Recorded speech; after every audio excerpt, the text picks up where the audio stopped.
Hey, magandang araw. Meron ba kayong wah pedal? Tapos huminto ng maging wah pedal, pinili na lang maging volume pedal. Parang ganito oh.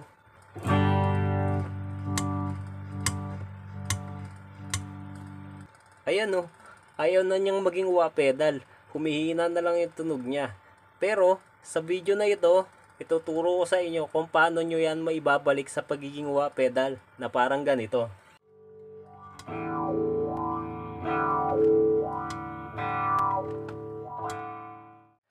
Ako si Jerry ng JG Craft Tones, nagre-repair, nagmo-modify at nagko-custom-made ng effects pedal para sa inyong gitara, bass at iba pang musical instrument.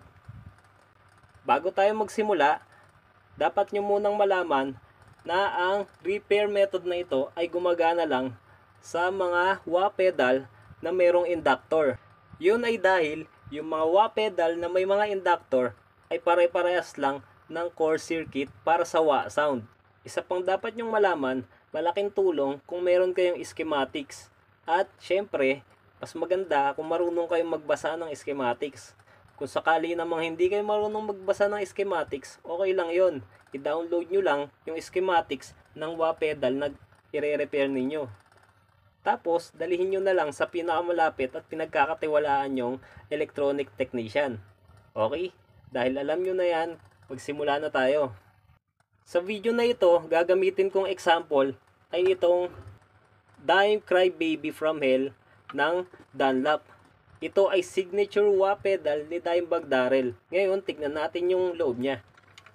So, kumpara sa mga mas lumang Cry Baby wah o iba pang wah pedal, ito ay mostly SMD components.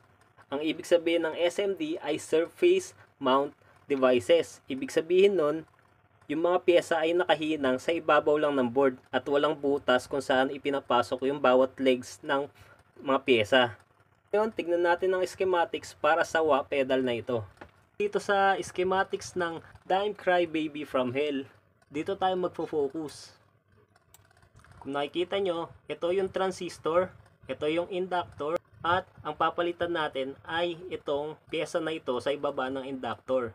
In comparison, ito naman ang schematics ng vintage Cry Baby wah. Kung mapapansin ninyo, halos parehas lang din naman ang circuit design para sa wah pedal ng vintage wah at dito sa Dimebag Darrell wah. Merong inductor dito at merong tatlong resistor. Tapos andito yung papalitan natin na capacitor. Okay, ngayon nakita na ninyo ang schematics ng wah pedal na may inductor. Meron na kayong idea kung anong pyesa yung kailangan yung palitan. Para dito sa Dimebag Darrell Cry Baby wah, itong capacitor na ito ang kailangan kong palitan. Ito ay 4.7 microfarad na electrolytic capacitor. Pero pwede ko siyang palitan ng kahit na anong SMD capacitor na merong 4.7 microfarad as long as magkakasya dun sa dalawang solder point.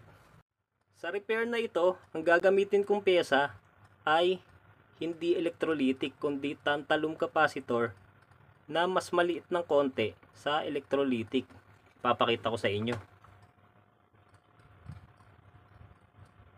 Ayan siya. Mas maliit siya, di ba? Okay, sisimulan ko na ang repair.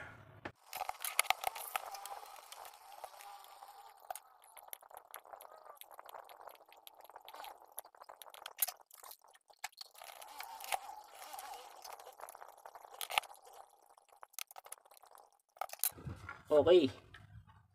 Naihinan ko na yung maliit na capacitor. Ngayon, subukan natin.